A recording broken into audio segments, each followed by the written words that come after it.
In the remote orchards of Japan, one man defied the very laws of nature. Akinori Kimura, the man behind the legendary miracle apples, spent over a decade battling barren trees, relentless pests, and doubt from every side.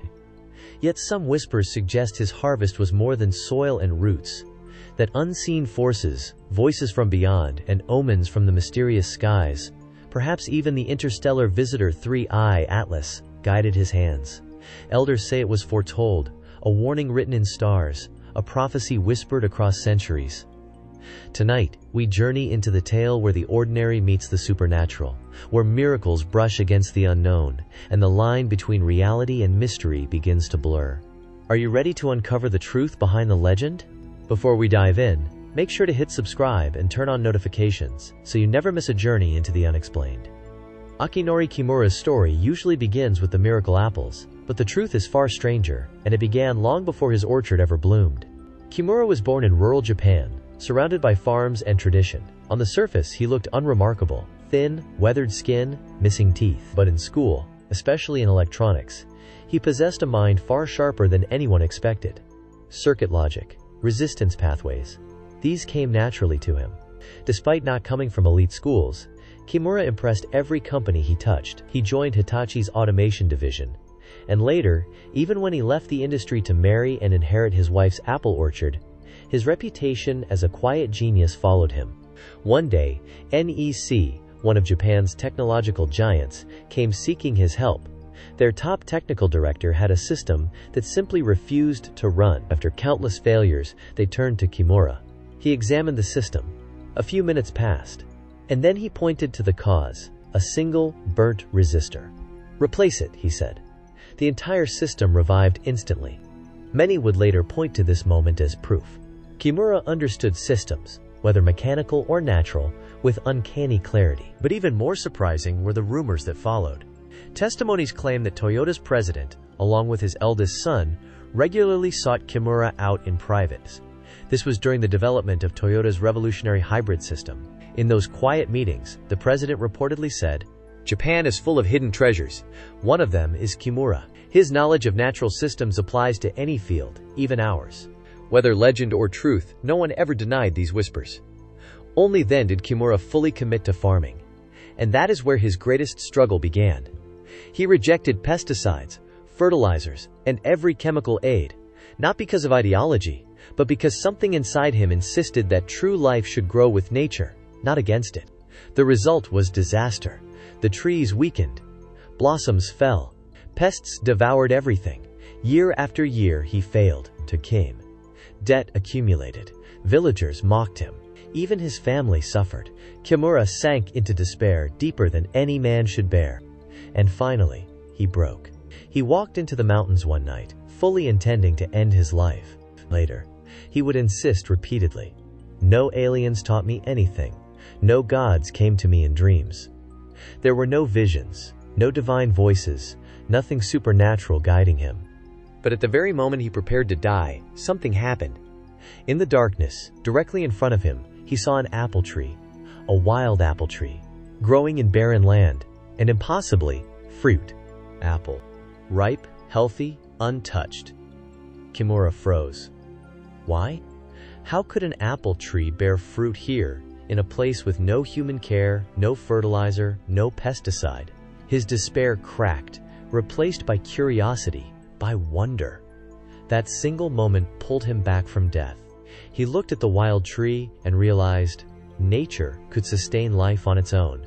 If he understood its unseen systems, its soil, its balance, its invisible relationships, then perhaps his orchard could live again.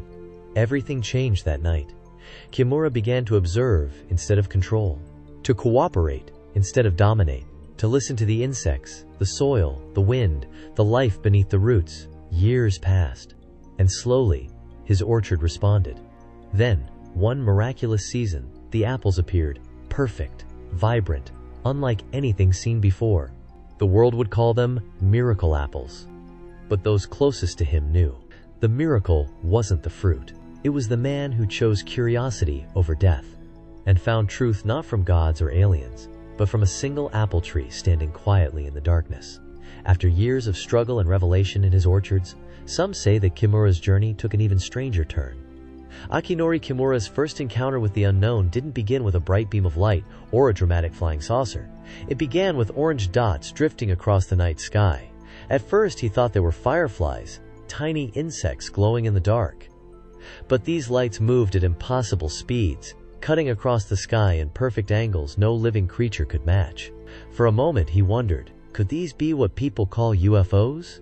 Soon, stranger things appeared. Kimura described seeing two human-shaped figures gliding across the ground, without legs. Their movement was smooth, frictionless, like shadows sliding over glass. That was the moment he realized this was no ordinary night. The night he was taken. Kimura's first abduction came suddenly. He claimed two child-sized beings, slender, with abnormally large eyes, dressed in tight, dark, almost black bodysuits, lifted him by the arms. Carrying him with surprising strength, they floated through his bedroom window and into the night sky. He remembered no door, no opening, yet he was pulled directly through into a waiting craft. Inside, the ship was seamless. No windows, no doors, no visible exit. But when he touched the inner wall, something impossible happened. The surface instantly turned into transparent glass, revealing the world outside. When he lifted his hand away, the wall reverted to a solid metallic texture. He described the material like the thin silver paper inside a cigarette pack. Delicate, soft, yet instantly hardening the moment pressure was released.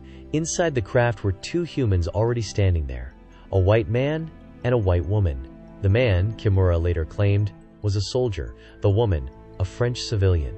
Both were completely undressed, undergoing some sort of examination. But Kimura himself was not stripped. Instead, they brought him into a different room, a room where they would teach him, inside the ship, the lessons he was given. There, the beings explained the structure of their spacecraft. Kimura, who had some background in electronics, followed along easily. He asked questions, many questions, especially about the ship's propulsion. The beings answered plainly. Their craft was powered by a substance they referred to, in human language, as K material. They showed him a sample, a small, upside-down triangular object they lifted effortlessly with one hand. Kimura tried to pick it up, and nearly couldn't. The density was overwhelming.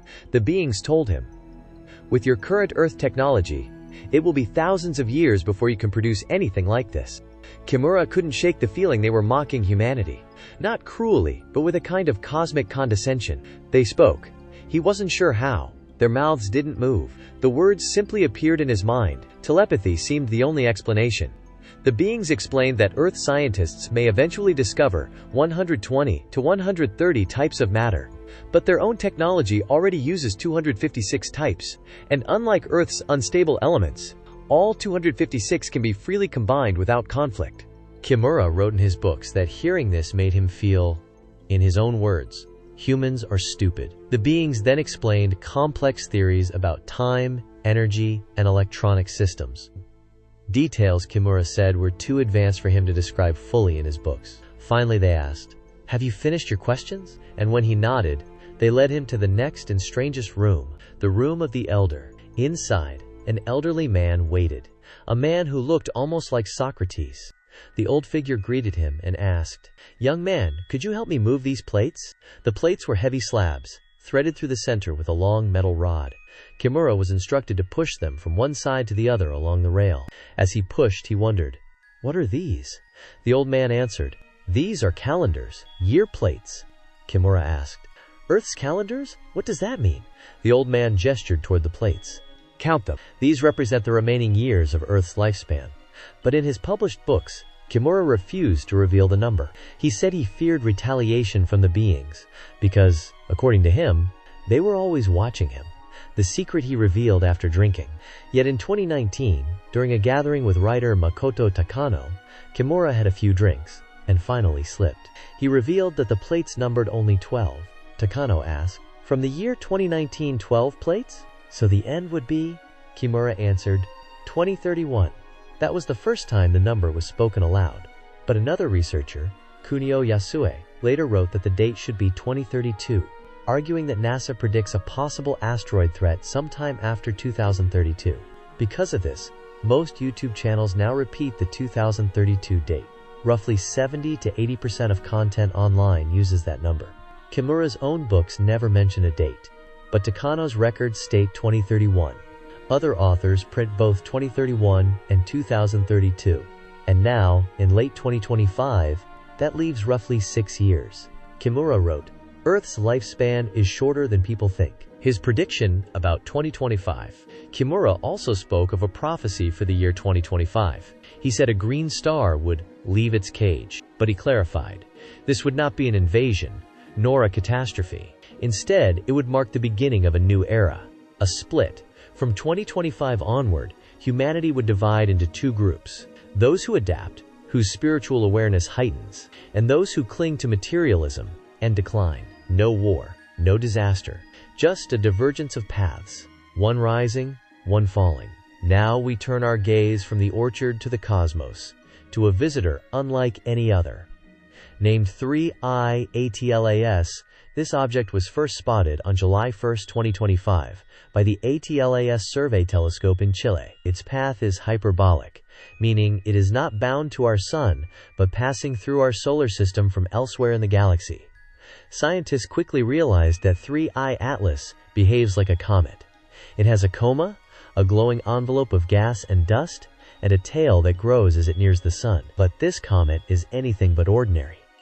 Infrared spectroscopy revealed it is rich in carbon dioxide, far more than most comets from our solar system. Its nucleus may be hundreds of meters across, traveling at speeds exceeding 60 kilometers per second. Avi Loeb, a Harvard astrophysicist, noted that the comet's unusual orbit, rapid brightness changes, color variations, and irregular tail suggested something extraordinary. According to his articles, these features were so atypical that he proposed the possibility of 3I-ATLAS being an artificial object, perhaps even an extraterrestrial probe. Observers also noticed a greenish glow as it neared the sun, sometimes described as a green comet or green water star, adding to the mystery of its appearance. Recent observations in November 2025 captured jet-like structures emanating from the object. While some speculated they could be signs of propulsion, mainstream scientists emphasized natural explanations, like comet outgassing. Radio signals detected from 3I-ATLAS were similarly consistent with natural phenomena, not alien technology. Now we expand our view across decades, connecting to the famous "wow" signal detected in 1977 by the Ohio State University Big Ear Radio Telescope, a narrowband signal lasting 72 seconds, coming from the constellation Sagittarius. Decades later, 3I-ATLAS appears. Loeb points out that on August 12, 1977, when the "wow" signal was recorded, 3I-ATLAS was at roughly the same sky coordinates. RA approximately equals 19H40m, DSIC approximately equals minus 19 degrees, and about 600 astronomical units away. The angular separation between the two observations is only approximately 4 degrees in RA and approximately 8 degrees in DEC, a coincidence probability of about 0.6%. Could the "wow" signal and 3I-ATLAS be linked? Could this interstellar visitor be more than a comet, part of a broader pattern of cosmic communication? Loeb suggests that if the signal came from 3I-ATLAS, the transmitter would need an output of 0.5 to 2 gigawatts, the power of a nuclear reactor on Earth. While many scientists remain skeptical, pointing to natural causes such as hydrogen clouds or comet outgassing, the possibility lingers. A green comet turned probe, an ancient message, a stone tablet of the void. For us, 3I-ATLAS offers a rare glimpse into interstellar matter, allowing us to study building blocks from distant worlds. Yet its speed, chemistry, brightness, and strange behavior hint at something extraordinary. As we connect the orchard, the UFO, the stone tablets, and now this interstellar visitor, ask yourself, is this alignment mere coincidence or evidence of intelligence that spans the cosmos? But the story does not end with Kimura's encounters, or the stone plates marked with the years of Earth's remaining time. Because across the ocean, long before Kimura ever gazed at the sky, another people had already foretold the same warning. For generations, the Hopi Nation in the American Southwest passed down a prophecy, the belief that humanity is nearing the end of the fourth world, and soon will step into the fifth. The Hopi warned that before this transition, a series of omens would appear, and one of them was a star that would fall with a thunderous roar, a city in the sky collapsing upon itself, a blue star Kachina, whose appearance would signal that their sacred ceremonies would cease, and that humanity stood at the threshold of purification. Yet among Hopi elders, one truth is often whispered. Blue and green are one in the eye of the prophecy. If the world were ever to witness a large blue or green star drifting across the heavens, its arrival would mark a turning, a fundamental shift in the fate of humankind. And now, for the first time in living memory, the sky has begun to change. The green star appears. In the final months leading to the present, the interstellar traveler 3I-ATLAS began to glow. Not white, not icy blue, but a vivid, unmistakable green. Astronomers worldwide reported an emerald shimmer, a hue so unnatural and alive that observers described it as the green water star. It pulsed like a living organism, its color deepening as it drifted through the dark. What began as a faint comet now blazed bright enough for amateur telescopes to catch its breath. Some claim it will peak by next month. Others say it will only be visible in January. But one thing is certain. Even modest household telescopes can see it now. NASA cannot hide it anymore. And so the sky turns green, just as the Hopi foretold. Kimura's interpretation of the sign. Kimura Akinori himself once spoke of this shift. He described the coming era with three phrases: great upheaval, great transformation, great disaster. But to him, disaster did not mean fire or meteors. It meant that many people, those who cling to the old world of materialism, would be unable to adapt to the new spiritual age. To them, the transformation itself would feel like a catastrophe, not because the universe attacked them, but because they failed to evolve in time. As for the green star, the object he spoke of, the artist's star, its true nature remains uncertain. Is it a normal comet, an artificial vessel, a conscious entity, a harbinger, a beacon? Kimura never confirmed, but he insisted this: it is not an invading object, yet its arrival will change humanity profoundly.